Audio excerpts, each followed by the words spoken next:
Hi, my name is Mike. I am with Minot Air Force Base Home Maintenance. I am one of the technicians here on base. I'm just here to give you a few pointers on winter safety around your home and in your home. First thing I'll touch off on is your sidewalks.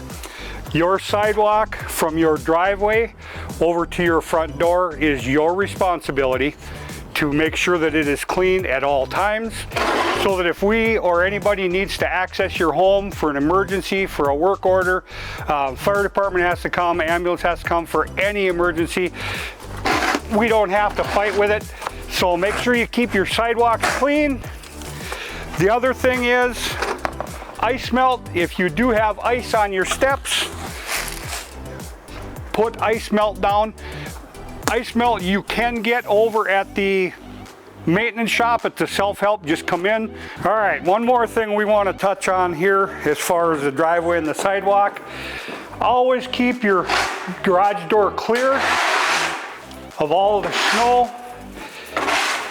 If you do not keep this clear, you'll get ice built up underneath the door. When the door comes down, it will not close, it'll go back up.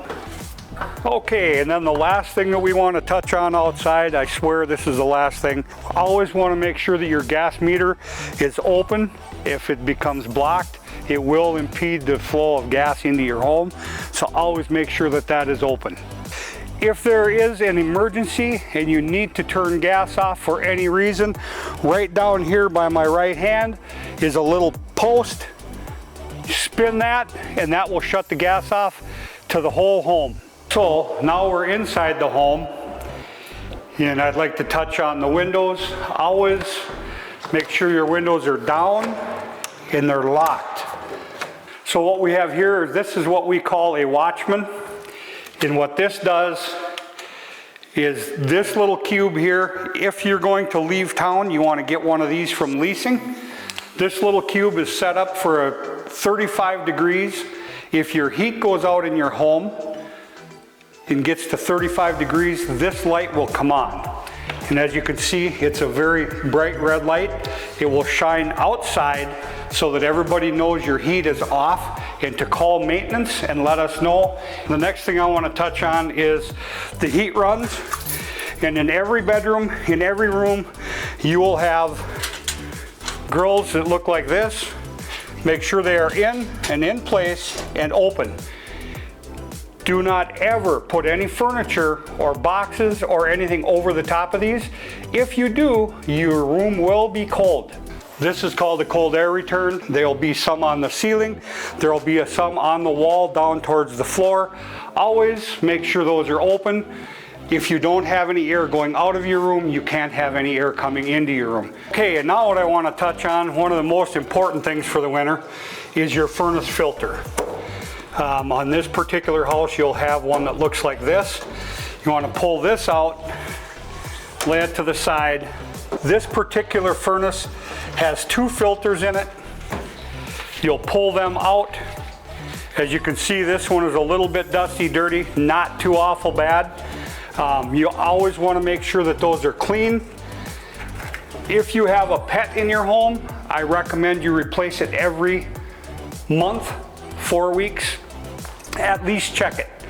If it's not too bad. The big thing is, when you hold this up, if you can see light coming through your filter pretty decently, it's still good enough for a couple more weeks.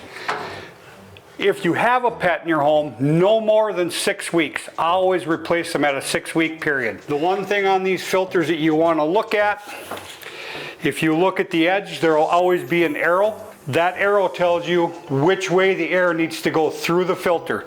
This particular furnace, the air is coming down, so you want that filter to be pointing away from the center of this ductwork.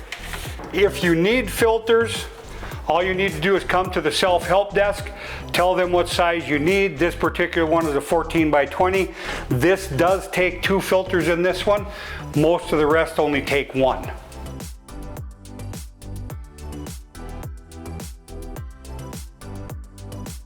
Now that we talked about how to prep your house, let's talk about what you should purchase.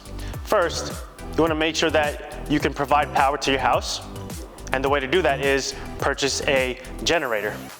Let's talk about how to generate heat. There are two ways to generate heat. That would be with an electric space heater or a propane-powered space heater. One thing to note about propane is here in Minot Air Force Base housing, you cannot store the propane tank within 15 feet of an area that is meant for occupancy. Also, you must store your propane tank in a fire-rated cabinet. Other things you should buy are hand warmers, matches, a lighter, and a candle. Let's say, for example, your power is out, you have a few mouths to feed. What are you gonna do?